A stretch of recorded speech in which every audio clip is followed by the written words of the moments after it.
करता हूँ। दोस्तों, अपन राजस्थान ज्योग्राफी के अंदर अंतः प्रवाह अपन पढ़ रहे हैं और इस अंतः प्रवाह के अंदर आज अपन जो पढ़ने वाले बच्चे वो पढ़ने वाले हैं साबरमती नदी। बहुत इंपॉर्टेंट है ये भी, साबरमती नदी। साबरमती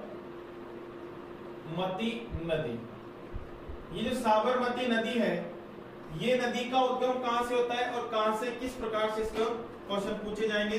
तो यहां पर इस नदी की मैं बात करूं भाई, तो यहां पर एक स्थान है झांडुला। झांडुला गांव है भाई, और ये कोटड़ा तहसील में, झांडुला गांव कोटड़ा तहसील उदयपुर। ये नदी यहां से निकलती है बच्चे, और इस प्रकार से ये नदी आती है और ये राजस्थान की बॉर्डर मान लो इसको। ये नदी सीधी सीधी बहती बहती राजस्थान की इस बॉर्डर पे आ जाती है। जैसे ही बॉर्डर पे आती है तो ये गुजरात के अंदर जाती है, और गुजरात में यहां पर एक स्थान है भाई साबरकांठा।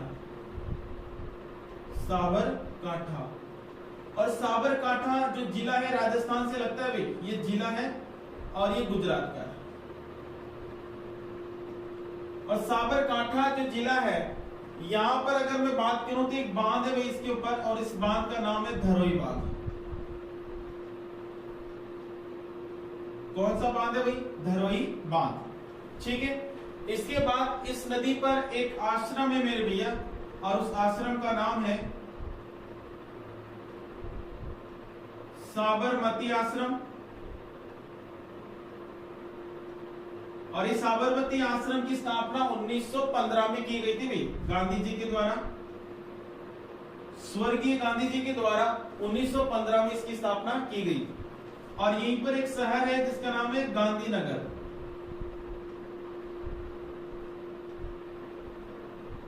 कौन सा है? गांधीनगर। ठीक है। तो गांधीनगर शहर इसी की तट पर स्थित है। एक और शहर यहां पर आता है जिसका नाम है अहमदाबाद।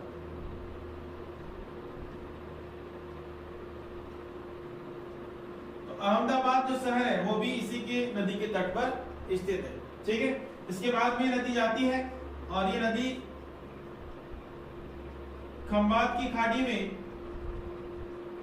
गिर जाती है। कहां गिर जाएगी भाई? खंबात की खाड़ी में गिर जाएगी। तो ये तो हो गई मेन नदी। ये तो क्या हो गई? मेन नदी हो गई। अब मैं इस नदी के बारे में बात करूं तो इस नदी के ऊपर कुछ सहायक नदियां भी है। जैसे अगर मैं बात करूं इस नदी पर, तो इस नदी की बात करूं तो गोगुंदा की पहाड़ी,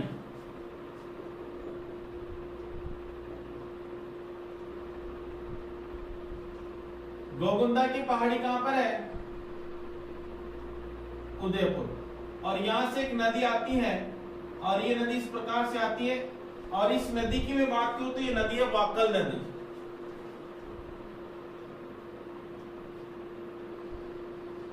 कौन सी नदी? वाकल नदी। और वाकल नदी सीधी सीधी जाती है, और सीधी सीधी कहां पर जाकर गिरेगी?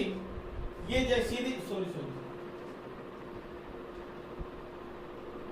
सीधी सीधी जाएगी, और साबरकांठा जो है यहां पर जाएगी, और ये किस नदी में गिर जाएगी? साबरमती नदी के अंदर गिर जाएगी। ठीक है। फिर उदयपुर से एक नदी और आएगी, और यहां से एक नदी आएगी जिसका नाम है मानसी नदी। और ये उदयपुर में ही एक जगह पर मिलेगी, और यहां पर एक बांध बनेगा जिसका नाम है मानसी वाकल बांध। मानसी वाकल बांध। ठीक है मेरे भाई। तो ये अपना मुख्य डायग्राम हो गया। ठीक है। अब मैं इसमें आपको लिखवा देता हूं भाई। देखो, इस नदी की जो लंबाई है, वो लंबाई, कुल लंबाई की बात करूं तो 416 किलोमीटर, 416 किलोमीटर। और राजस्थान की बात करूं तो राजस्थान में ओनली 45 किलोमीटर। कितनी देर भाई?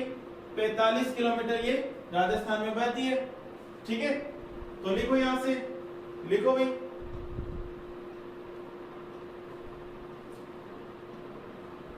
ठीक है। तो ये डायग्राम एक बार उतारो आप, डायग्राम, और डायग्राम एक बार आप उतार लोगे तो बढ़िया हो जाएगा काम। एक बार डायग्राम को उतारो।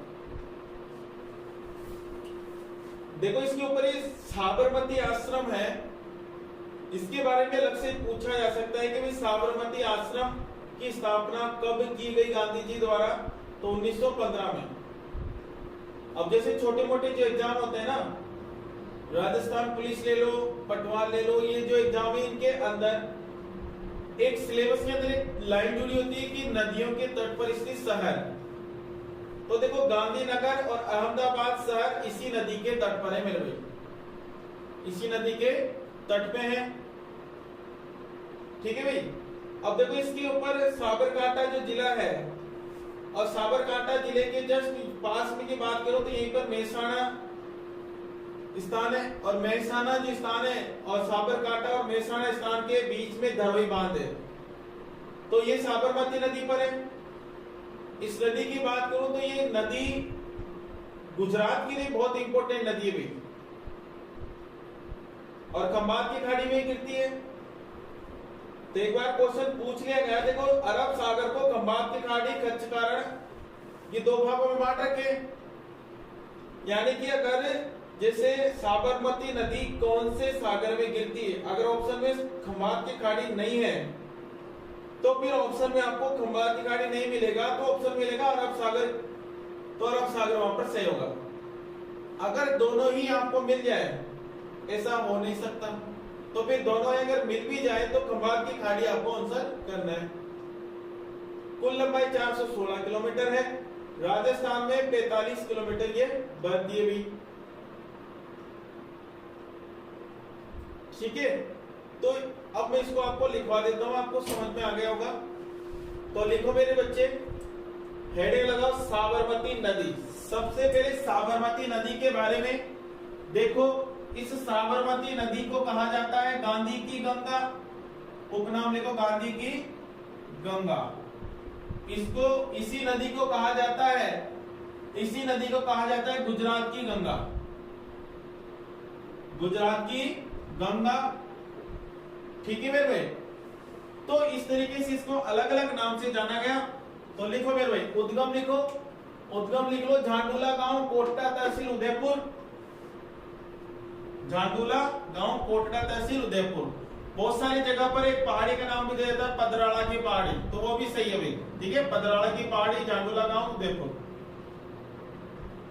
तो उद्गम क्या लिखा, झांडूला गांव, कोटड़ा तहसील उदयपुर। फिर लिखो,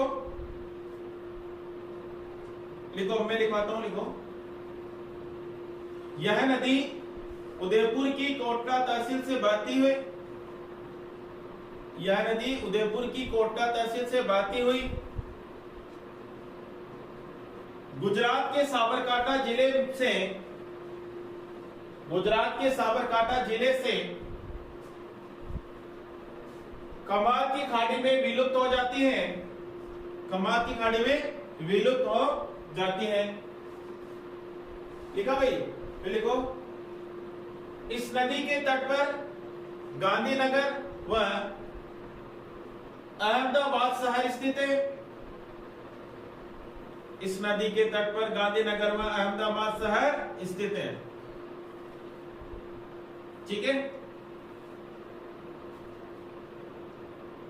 इसके बाद में देखो, हाँ लिखो, इस नदी पर 1915 में गांधी जी ने गांधी आश्रम यानी कि साबरमती आश्रम की स्थापना की। लिखो, इस नदी पर 1915 में गांधी जी ने साबरमती आश्रम की स्थापना की।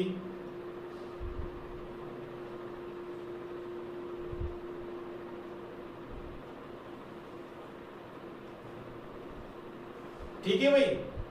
अब देखो 1971 की बात है, यहां से एक सही परियोजना चलाई गई भाई।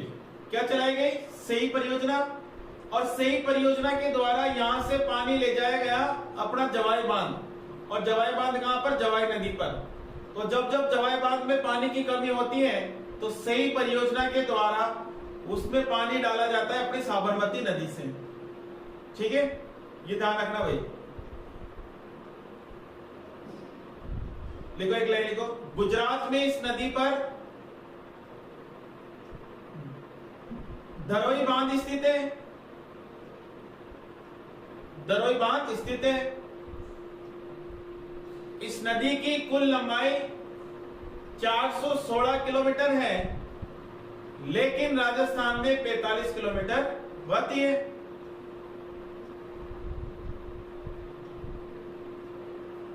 एक लाइन लिखो, फिर मैं आपको समझा दूंगा। पहले आप लिख लो, फिर मैं समझा दूंगा। तो लिखो, उदयपुर की झीलों में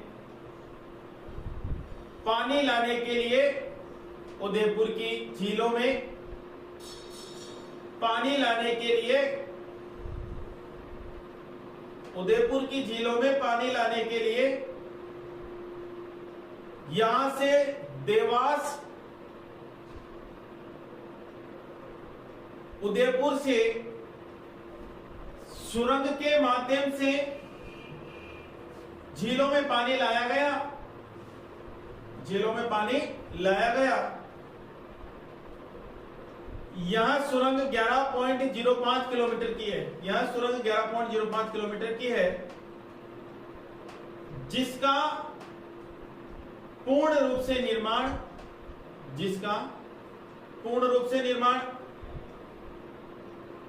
2011 में हुआ। 2011 में हुआ।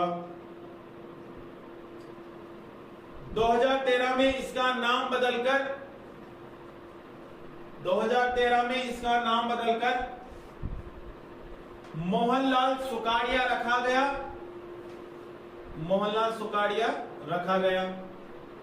ठीक है, तो 2013 में इसका नाम बदलकर मोहनलाल सुकाड़िया सुरंग रखा गया। अब क्वेश्चन पूछा जा सकता है, देवास परियोजना कौन सी नदी पर है? तो साबरमती नदी पर। आंसर इसी प्रकार से देना है। एक नदी और आएगी भाई, मिटा दो इसको। देखो भाई,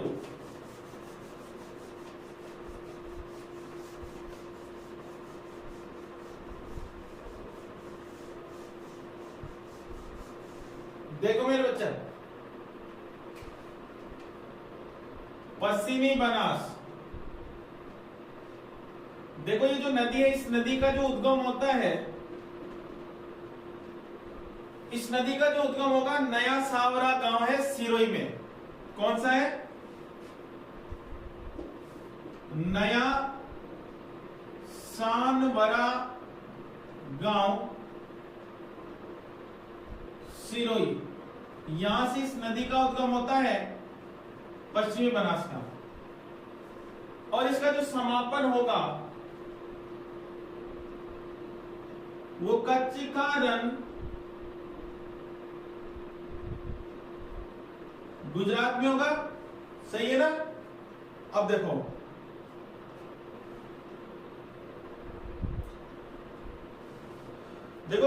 गुजरात में जब ये प्रवेश करेगी, गुजरात में जब ये प्रवेश करेगी तो एक स्थान है बनासकांठा। कौन सा स्थान है? बनासकांठा जिला है भाई। और इस जिले से, बनासकांठा से ये नदी गुजरात में पहुंचती है, और इसके ऊपर एक बांध भी बनाई गई। और इस बांध की बात करूं तो इसके ऊपर बांध है दंतीवाड़ा बांध। कौन सा बांध है भाई? दंतीवाड़ा बांध। ये इस नदी की सहायक नदियां ज्यादा इंपॉर्टेंट नहीं है, लेकिन अगर सहायक नदियां पूछ ले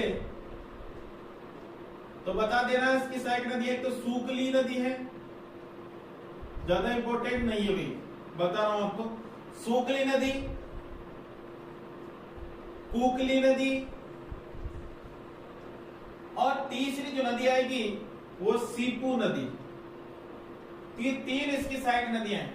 ठीक है, तो इसका उद्गम नया सानवरा गांव सिरोही से होता है, समापन कच्चकरण गुजरात में, और गुजरात में प्रवेश साबरकांठा जिला, और इस पर एक बांध बना है दंतीवाड़ा बांध, और इसकी सहायक नदियां सूकली नदी, कुकली नदी और सीपू नदी।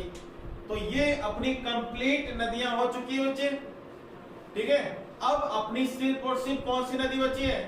वो मतलब अंतर प्रवाह वाली नदियां बची है। ठीक है, तो यहां तक आपको कोई भी दिक्कत हो तो आप यहां से मुझे बता सकते हो। देखो भाई, यहां पर कुछ अन्य तथ्य भी लिख लो आप, अन्य तथ्य, अन्य तथ्य, अन्य तथ्य इसमें लिखो भाई। सब नदियां खत्म हो गई अपनी, पश्चिमी बनास आपने लिख लिया होगा ये, तो एक बार लिख लीजिए इसको। फिर अपन थोड़ा सा अन्य तथ्य की तरफ चलेंगे।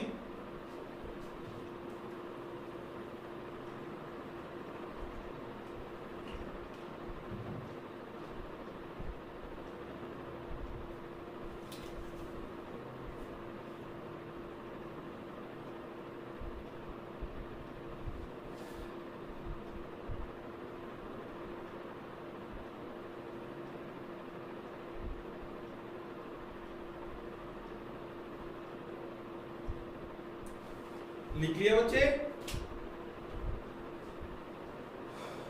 लिखो, यहां पर लिखो बच्चे। अब देखो, पहली बात लिखो, देखो एक सुजलाम सुफलाम क्रांति चली थी भाई, तो सुजलाम सुफलाम क्रांति का जो संबंध है वो माही नदी से है। किससे संबंध है भाई? माही नदी से। तो एक लाइन लिख लिए कि सुजलाम सुफलाम क्रांति का संबंध माही नदी से है, माही नदी से है। कौन सी नदी से है? माही नदी से है। ठीक है भाई, ये बात आपको ध्यान रखनी है। अन्य तथ्य में पहली बात। दूसरी बात लिखो, माही बजाज सागर बांध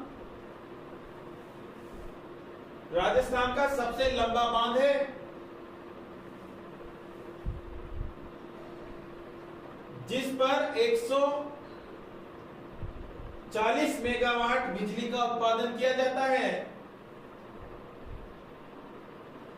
जिस पर 140 मेगावाट बिजली का उत्पादन किया जाता है, जो पूर्ण रूप से राजस्थान की है, जो पूर्ण रूप से राजस्थान की है।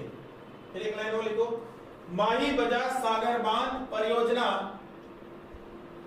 राजस्थान व गुजरात की संयुक्त परियोजना है,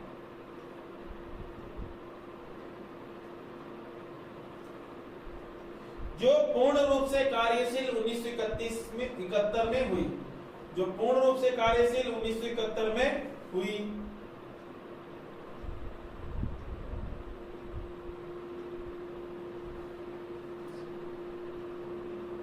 ठीक है भाई,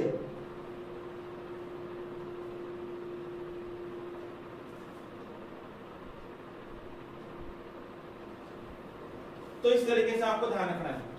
ठीक है भाई, अब देखो मेरे प्यारे बच्चों, आप सभी से मैं नम्र निवेदन करता हूं कि सारे के सारे नोट्स प्रॉपर रूप से बनाएं, अपनी पढ़ाई को जारी रखें।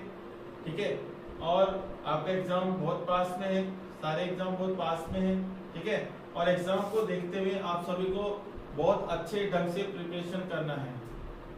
देखो यहाँ पर अगर मैं बात करूँ तो देखो बहुत ऐसे कि बहुत सारे जो स्टूडेंट होते हैं वो बड़े बड़े शहरों में आकर भटक जाते हैं, तो भटकना नहीं है। अपन को अपने उद्देश्य को प्राप्त करने के लिए रात दिन एक कर दो।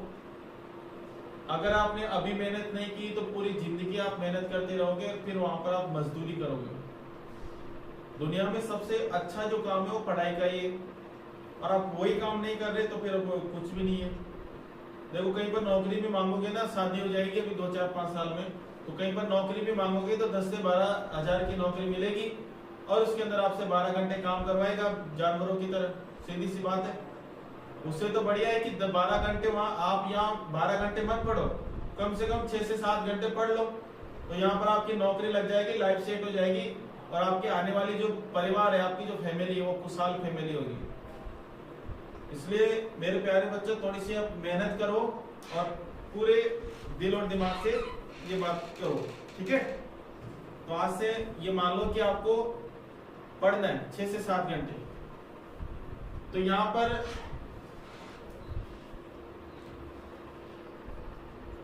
यहां पर अपनी सारी ये नदियां खत्म हो गई। अब मैं आपको स्टार्ट करता हूं यहां से अंतर प्रवाह की नदियां। ठीक है मेरे भाई, तो अंतर प्रवाह की नदियों में सबसे पहले अगर मैं बात करूं तो अंतर प्रवाह की नदियां किसे कहते हैं, ये बात अपन यहां पर करेंगे। देखो भाई, अंतर प्रवाह की नदियां, देखो ऐसी नदियां, अंतर प्रवाह की नदियां ऐसी नदियों को कहेंगे जो उद्गम के समय तो स्थल भाग से बहे और फिर ये नदी किसी न किसी जगह पर जाकर भूमि के अंदर बहना स्टार्ट कर दे तो वो अंतर प्रवाह की नदियां कहलाती है। ऐसे ही बहुत इंपॉर्टेंट एक नदी है जिसका नाम है घग्गर नदी। तो सबसे पहले अंतर प्रवाह की नदियां हेडिंग लगाओ और इसमें लिखो कि ऐसी नदियां जो उद्गम के समय, ऐसी नदियां जो उद्गम के समय, ऐसी नदियां जो उद्गम के समय स्थल भाग पर बहे और ऐसी नदियां जो उद्गम के समय स्थल भाग से बहे और स्थल भाग से बहे और कुछ दूरी पर जाकर भूमि के अंदर विलीन हो जाए, इन नदियों को अंतर प्रवाह की नदियां कहते हैं। ठीक है भाई, तो ध्यान रखनी है। अब देखो राजस्थान में अंतर प्रवाह की नदियां लगभग 60% है। तो देखो राजस्थान में अंतर प्रवाह की नदियां लगभग 60% है। कितने प्रतिशत है? 60% है। ठीक है, सबसे पहली जो नदी अपन पढ़ने जा रहे हैं वो हेडिंग लगाओ घग्गर नदी। घग्गर नदी, तो इसका डायग्राम मैं यहां लिखवा देता हूं। ठीक है, अब डायग्राम में बना रहा हूं। ये अपना राजस्थान और राजस्थान के दो जिले में यहां पर बना रहा हूं, एक हनुमानगढ़ और एक है गंगानगर। अब देखो बच्चे, अब यहां पर मैं बात करूं तो एक नदी का उद्गम होगा घग्गर नदी का और वो होगा कालका माता की पहाड़ी, हिमाचल प्रदेश। और यहां से एक नदी होगी का उद्गम होगा जिसका नाम है घग्गर नदी। और घग्गर नदी इस प्रकार से हनुमानगढ़ की सीमा से आती है, यानी राजस्थान की सीमा पे आ गई। और यहां पर है तल्ली गांव, तलवाड़ा तहसील, हनुमानगढ़। और यहां से राजस्थान में प्रवेश करती है और राजस्थान में जैसे आती है तो यहां पर एक स्थान है भटनेर, और भटनेर जंक्शन के बाद ये नदी भूमि के अंदर बहना स्टार्ट कर देती। इस प्रकार से भूमि के अंदर बह रही,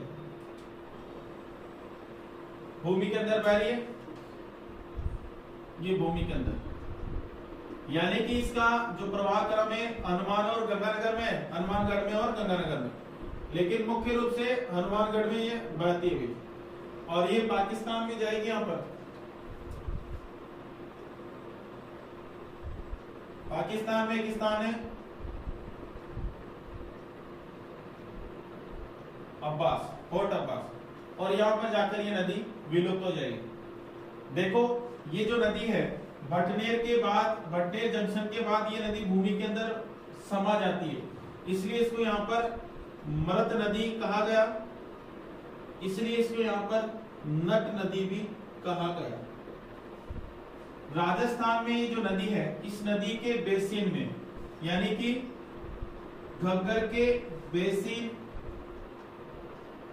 को नाली कहते हैं। क्या कहते हैं भाई? नाली कहते हैं। इसी प्रकार से यहां पर पाकिस्तान में जो घग्गर है इसके बेसिन को हकरा कहते हैं। ठीक है, इसी प्रकार से राजस्थान में जो घग्गर नदी है के बेसिन में काली काटी मिट्टी पाई जाती है जिससे ईंट बनाई जाती है, और इसलिए इस काली काटी मिट्टी को ब्रिक अर्थ की संज्ञा दी गई। किसकी संज्ञा? ब्रिक अर्थ की संज्ञा दी गई। देखो जब ये नदी तब इस नदी में पानी की आवक ज्यादा होगी तो ये नदी भूमि की ऊपरी सतह पर बहेगी, फिर गंगानगर में ऊपरी सतह पर बहेगी। ठीक है, तो क्या कहा जाता है, जब जब ये गंगानगर की ऊपरी सतह पर बहेगी तो इस जगह पर बाढ़ की समस्या उत्पन्न हो जाएगी। इसलिए बाढ़ की समस्या जब उत्पन्न हो जाती है तो यहाँ पर जन और धन की हानि होती है, इसलिए इसको कहा जाता है राजस्थान का शोक, राजस्थान का शोक। और दूसरी बात ध्यान रखनी है, ये जो घग्गर नदी है, ये घग्गर नदी राजस्थान की सबसे बड़ी नदी है, राजस्थान की सबसे बड़ी अंतर प्रवाह वाली नदी है, सबसे बड़ी अंतर प्रवाह वाली नदी है।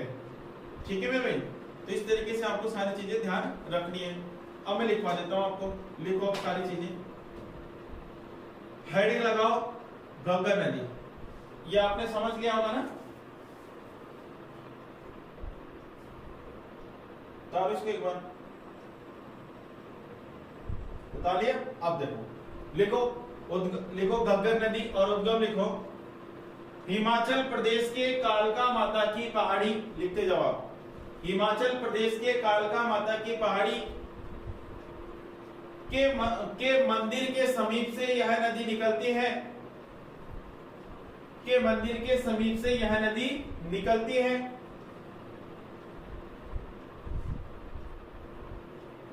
और हरियाणा में बहती हुई, राजस्थान में तल्ली गांव तलवाड़ा तहसील, और हरियाणा में बहती हुई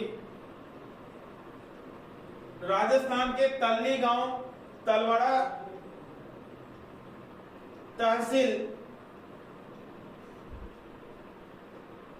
से यह नदी राजस्थान में प्रवेश करती है।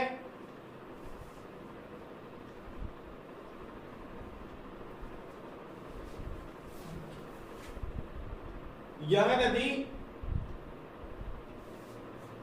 हनुमानगढ़ के बटनेर जंक्शन के बाद भूमि में बहना स्टार्ट कर देती है, इसलिए इस नदी को मृत नदी या नट नदी कहते हैं। अब मैं डायरेक्ट लिखवा रहा हूं, लिखो घग्गर नदी को राजस्थान का शोक कहते हैं, घग्गर नदी को राजस्थान का शोक कहते हैं। ठीक है भाई, फिर लिखो राजस्थान में घग्गर नदी के बेसिन को, राजस्थान में घग्गर नदी के बेसिन को नाली कहते हैं। क्या कहते हैं? नाली कहते हैं। और देखो हनुमानगढ़ के अंदर आपने देखा होगा, अगर आपने पशु संपदा पढ़ी है तो वहां पर नाली नाम से भेड़ की नस्ल भी वहां पर पाई जाती है। ठीक है, क्या पाई जाती है? भेड़ की नस्ल। तो आपसे जब भी पूछा जाए कि नाली भेड़ की नस्ल जो है वो कहां पर है, हनुमानगढ़ में, और वो नाम कहां से लिया गया? या घग्गर नदी से लिया गया। ठीक है भाई, ये देखो घग्गर के बेसिन में काली काटी मिट्टी पाई जाती है। कौन सी मिट्टी है? काली काटी मिट्टी। और इस मिट्टी से ईंट बनाई जाती है। क्या बनाई जाती है? ईंट बनाई जाती है। काली काटी मिट्टी पाई जाती है, इस मिट्टी से ईंट बनाई जाती है, इसलिए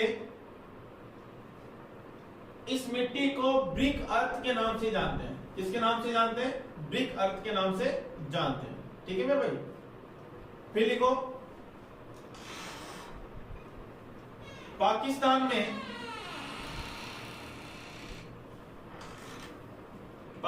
में घग्गर नदी के बेसिन को हकरा कहते हैं। क्या कहते हैं? हकरा कहते हैं। ठीक है, चले आगे, फिर लिखो घग्गर नदी राजस्थान की सबसे बड़ी अंतर प्रवाह वाली नदी है। ये भी आपको ध्यान रखना है, सबसे बड़ी अंतर प्रवाह वाली नदी है। ठीक है भाई। फिर इसके बाद में देखो, ये एक ही ऐसी नदी जिसकी आपको लंबाई याद रखनी है, बाकी किसी की भी नहीं रखनी। ठीक है भाई। हाँ, तो इसमें एक लाइन और लिखो, इस नदी का समापन पाकिस्तान के फोर्ट अब्बास नामक स्थान पर होता है।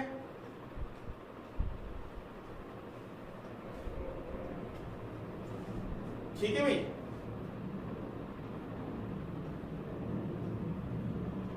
चले देखो, फिर लिखो घग्गर नदी राजस्थान में प्रमुख रूप से हनुमानगढ़ में बहती है। प्रमुख रूप से, देखो प्रमुख रूप से हनुमानगढ़ में बह रही है।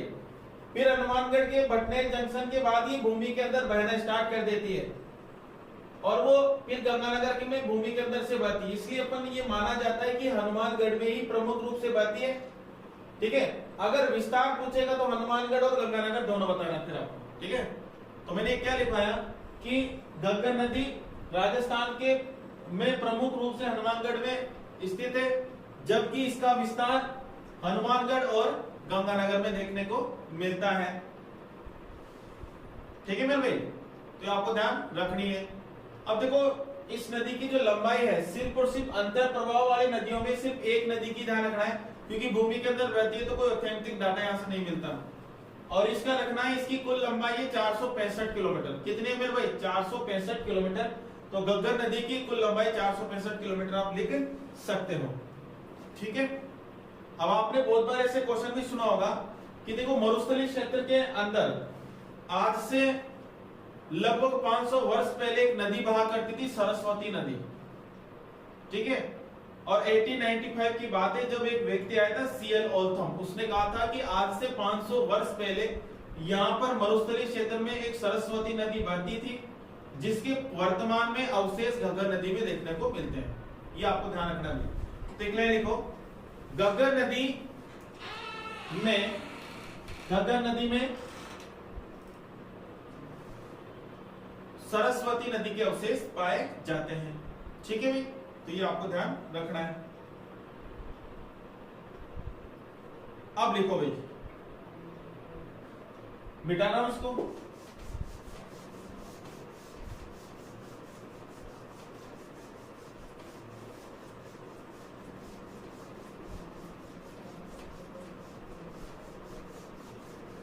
देखो भाई,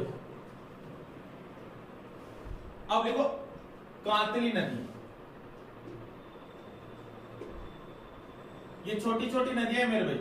और कांतली नदी जो है, ये शेखावाटी क्षेत्र की प्रमुख नदी है। मैंने आपको भौतिक प्रदेश में बताया। ठीक है। और इस नदी का जो उद्गम है, वो उद्गम खंडेला की पहाड़ी सीकर से होता है। कहां से होता है? खंडेला की पहाड़ी सीकर से होता है।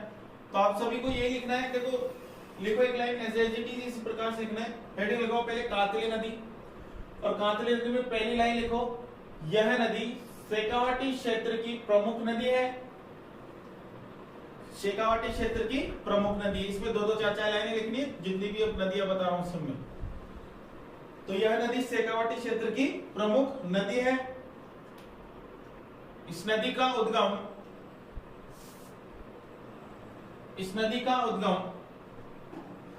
खंडेला की पहाड़ी सीकर से होता है। अब देखो, यहां पर ये सीकर है, इस प्रकार से ये सीकर है, और सीकर के जस्ट में बात करूं तो यहां पर इसी प्रकार से ये झुंझुनू आ जाएगा, और इधर चूरू आ जाएगा। तो यहां से ये इस नदी की मैं बात करूं तो सीकर और चूरू मुख्य रूप से सीकर और झुंझुनू यहां पर बहती है। ठीक है। तो एक लाइन लिखो यहां पर सबसे पहले, देखो यह नदी सीकर व झुंझुनू सीकर व झुंझुनू में बहने के बाद चूरू की सीमा पर समाप्त हो जाती है। चूरू की सीमा पर समाप्त हो जाती है, जाते नहीं अंदर, सीमा पर समाप्त हो जाती है। फिर एक बात ध्यान रखने की, झुंझुनू को दो भागों में बांटती है भाई। तो एक लाइन ये भी थोड़ी सी इंपॉर्टेंट हो जाती है कि यह नदी झुंझुनू को दो समान भागों में बांटती है। तो ध्यान रखना, ऐसी कौन सी नदी है जो झुंझुनू को दो भागों में बांटती है? वो कांतली नदी है। तो ये आपको ध्यान रखना है। ऐसे ही एक छोटी सी नदी और आती है आपके सामने, और वो है साबी नदी। और ये साबी नदी सेवर की पहाड़ी जयपुर से निकलेगी भाई। अब देखते हैं क्या क्या होता है इसके अंदर। साबी नदी,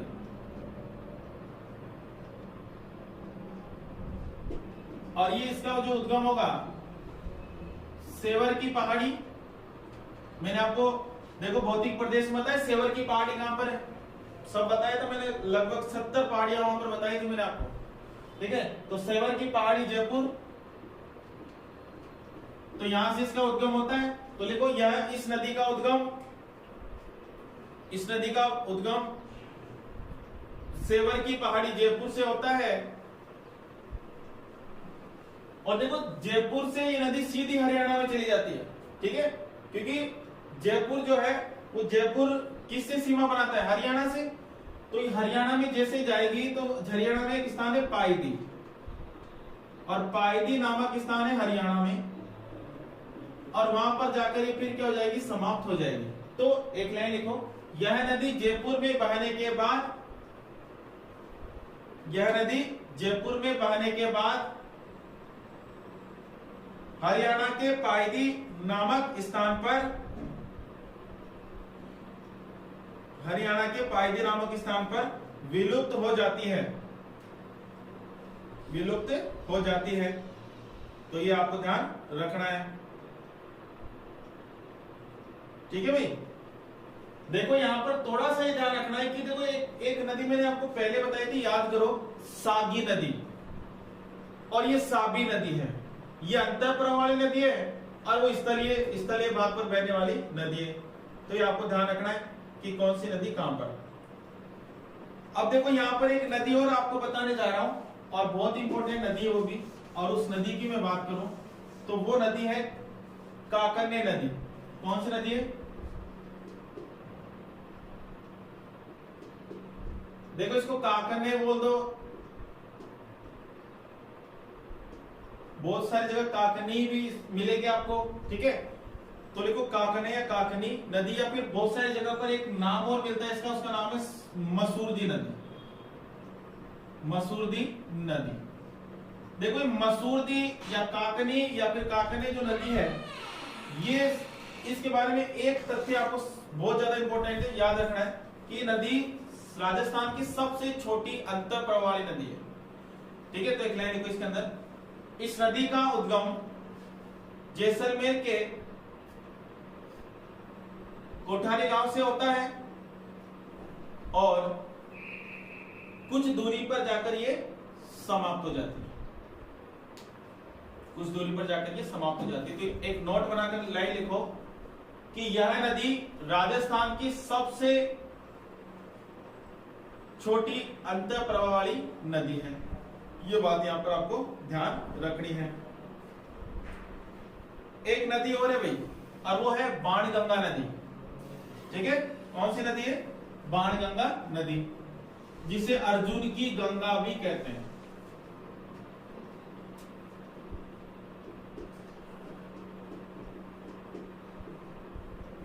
देखो भाई, इस नदी की मैं बात करूं तो 2014 के बाद इस नदी को अंतः प्रवाह वाली नदियों में शामिल किया गया। ये जो नदी है, इस नदी का जो उद्गम होता है वो उद्गम होता है भाई, देखो बैराट की पहाड़ी। अब देखो मैंने जितनी भी पहाड़ियां मैं बता रहा हूं वो सब पहाड़ियां मैंने आपको लिखवा चुका, मैं लगभग मैंने आपको 70 से 75 पहाड़ियां वहां पर लिखवाई थी। तो राजस्थान की सारी पहाड़ियां वहां पर लिखवा दी थी। अगर आपने याद किया होगा तो सारी चीजें आपको समझ में आ जाएगी। अब देखो इस नदी का जो उद्गम होता है बैराट की पहाड़ी से होता है, जयपुर से, और जयपुर में बहने के बाद ये भरतपुर के मैदानी क्षेत्र में जाकर विलुप्त हो जाती है, ठीक है। तो मान लो लिखो एक बार, यह इस नदी का उद्गम जयपुर की बैराट की पहाड़ी से होता है और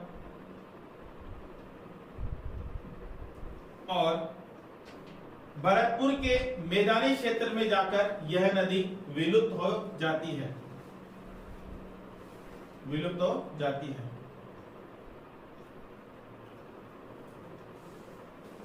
ठीक है मेरे भाई। अब देखो ये एक इंपॉर्टेंट बात है कि 2014 में इस नदी को अंतर प्रवाह वाली नदी घोषित कर दिया, तो अब इसको अपन अंतर प्रवाह वाली नदियों में पढ़ते हैं। तो एक लाइन लिखो, इस नदी को 2014 के बाद अंतर प्रवाह वाली नदी घोषित कर दी गई, अतः वर्तमान में इसे हम अंतर प्रवाह वाली नदियों में काउंट यानी कि गिनते हैं। बस इतना सा आपको ध्यान रखना था। ठीक है भाई। एक लास्ट एक नदी लिखवा रहा हूं, रूपारेल नदी।